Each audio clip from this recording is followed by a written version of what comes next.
Okay, everybody. As I promised, today we will speak about next tense, the third one about result, and this theme, I believe, is one of the most difficult. Difficult because of using the third form of the verbs.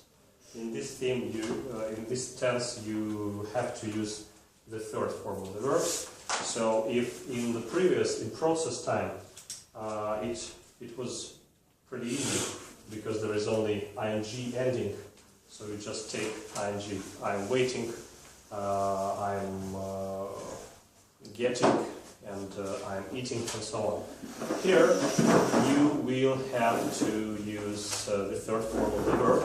So, sometimes you will be thinking, you will be revising the third form of the verbs, especially some verbs not very usual, not very common verbs. But most of them, most of verbs you can meet in your real life, in your usual life, will be revised automatically, but you need to spend some time. The best way to know to use third forms of the verbs, it's a list of participle two. When we had the theme of participle two, I gave you these lists with them, like torn copybook, sent letter, and so on. This is the best way to practice them. And after this, you will have much less problems with using this. In other way, you will spend some time on revising these forms. So, result. And we will we will talk about 90% about R2, about result. Present result, present perfect, как это называется в обычной жизни. We're going to talk about R2 most of the times, and we just will talk a little bit about R1 and maybe a little bit about R3, because in real life it's almost impossible to meet these tasks. So, result. We use result when we talk about some actions, about some things which have finished, about finished events, about events we have result of. And these events, they happened somewhere in our past, but we don't care about time, we care about they happened, and this is the basic, this is the major thing. So, in Russian, we ask questions like «что сделал?», and if you have this question, you probably will use this tense «что сделал?», and so on.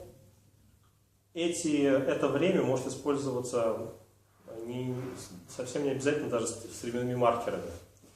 Вот. Тут главное понимать, что нам важно. Когда мы разбирали русские предложения, мы с вами это понимали, да? Мы говорили разницу между S1 и R2, и у нас были такие предложения, когда я приготовил обед. И это сразу понятно, что нам не важно когда, нам важно сам факт, я приготовил. И, скорее всего, когда будет встречать предложение «вот я сделал», все, это будет R2.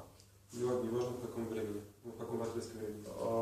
Если не будет тайм-маркера прошедшего времени, если не будет вчера, если не будет там на прошлой неделе, в прошлом году, то есть все, что к S1 относится, тогда да, тогда, скорее всего, это будет R2. Итак, у нас, значит, формируется время R2 при помощи helper. Have. Has. И третья форма глагола. То есть это утвердительные предложения. Вот. И давайте мы с вами, как и со временем процесс, запишем несколько примеров, да, по каждому. По утвердительному предложению, по отрицательному и по вопросительному предложению. Назовите тему result. Result. Ну, листочек хватит? Да, конечно.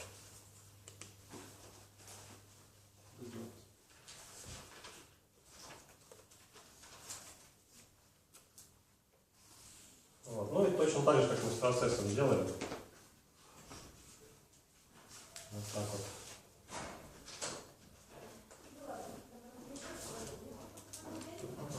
Илья, можно вопрос? В тему. Вот мы опоздали, а потом написали, что мы опоздали. Вы will be later? Но вы уже есть опаздывающие, we are late. Yeah. Либо мы собираемся